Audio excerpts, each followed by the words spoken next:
అందరికీ నమస్కారం అండి. ఇక్కడికి వచ్చిన మీడియా వారందరికీ నా ధన్యవాదాలు తెలుపుకుంటున్నాను. ముందుగా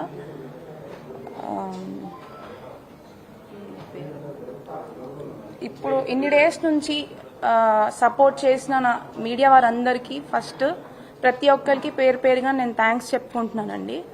ఎందుకంటే ఒక ఆడపిల్లకి అన్యాయం జరిగినందుకు మీరందరూ కూడా ఇన్ని రోజుల నుంచి నాకు సపోర్ట్ చేసి నాకు స్టాండ్ తీసుకొని నా గురించి అన్యాయాన్ని మీరు మీ ద్వారా ప్రజలందరికీ తెలియజేసినందుకు నాకు ఫస్ట్ మీ అందరికీ కృతజ్ఞతలు తెలుపుకుంటున్నాను. అయితే ఇప్పుడు నేనేమీ పెద్ద ఇట్లా ప్రొఫెషనల్ ఏం కాదండి. ఒక ఆడపిల్లకి, మీ ఇంటి ఆడపిల్లకి అన్యాయం జరిగితే ఎట్లా అయితే ఎక్స్ప్రెస్ చేస్తుందో అదేవిధంగా నాకు జరిగిన అన్యాయాన్ని ఖచ్చితంగా మీ ముందుకి జరిగిన అన్యాయాన్ని, జరిగిన వాస్తవాల్ని మీ అందరి ముందు మీ ద్వారా తెలియజేయాలని ఇవాళ ఇక్కడికి రావడం జరిగింది. అయితే ఇక్కడికి వస్తున్నందుకు ఇలాంటి రోజు ఒకటి నాకు వస్తుంది అని కూడా నేను అనుకోలేదు.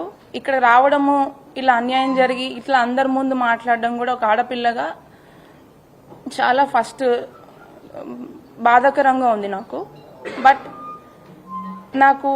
నేను ఇప్పుడు జరిగిన నాకు బాధలు, నాకు జరిగిన ప్రాబ్లమ్స్, అన్యాయం అన్నీ కూడా నేను ఎదుర్కొని గట్టిగా నిలబడి ఇప్పుడు మీ అందరి ముందు నేను ఇది పెడుతున్నందుకు నేను గర్వంగా ఫీల్ అవుతున్నాను. ఎందుకంటే ప్రతి ఒక్క ఆడపిల్ల కూడా అన్యాయం జరిగితే లోపల కుమిలిపోయి కూర్చోకూడదు. ప్రతి ఒక్కరు బయటికి వచ్చి మాట్లాడాలి. మాట్లాడితేనే వాళ్ళకి న్యాయం జరుగుతుంది. ఇట్లాంటి వాళ్ళు అంటే జోగి రమేష్ అండ్ ఇట్లాంటి ఫ్యామిలీ వాళ్ళు, ఇట్లాంటి వాళ్ళ నుంచి మనం బయటపడవచ్చు. ఖచ్చితంగా జరిగిన వాస్తవాలు ఏంటో కూడా అందరికీ తెలుస్తాయి. అయితే ముందుగా నా పేరు మేఘన.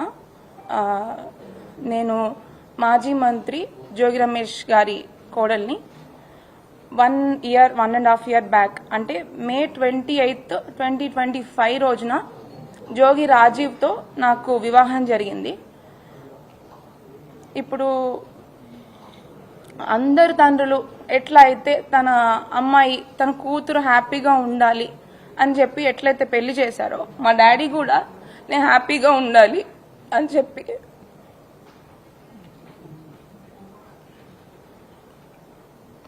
ఎంతో కష్టపడి తన స్తోమతకి మించి కూడా నేను హ్యాపీగా ఉంటాను ఆ ఇంటికి వెళ్తే అని చెప్పేసి జోగి రమేష్ గారి మీద నమ్మకంతో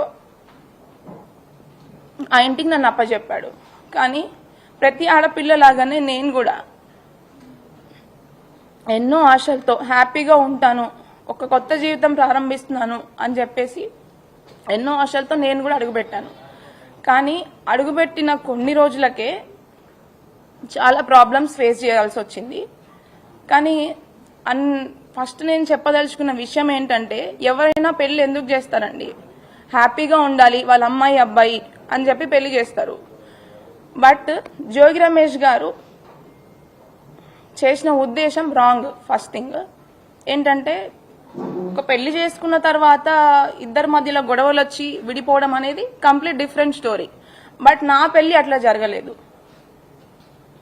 ఖచ్చితంగా ఈ పెళ్లి ఉండదు,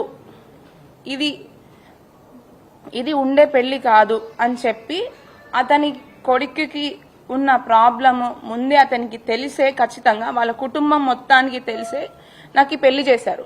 ఖచ్చితంగా అది నేను 100కి 100% చెప్పగలను.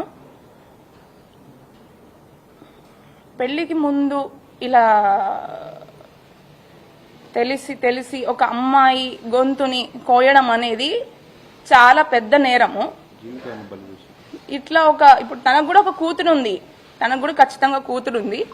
తన కూతురు కూడా ఇట్లా జరిగితే ఏం చేస్తారు?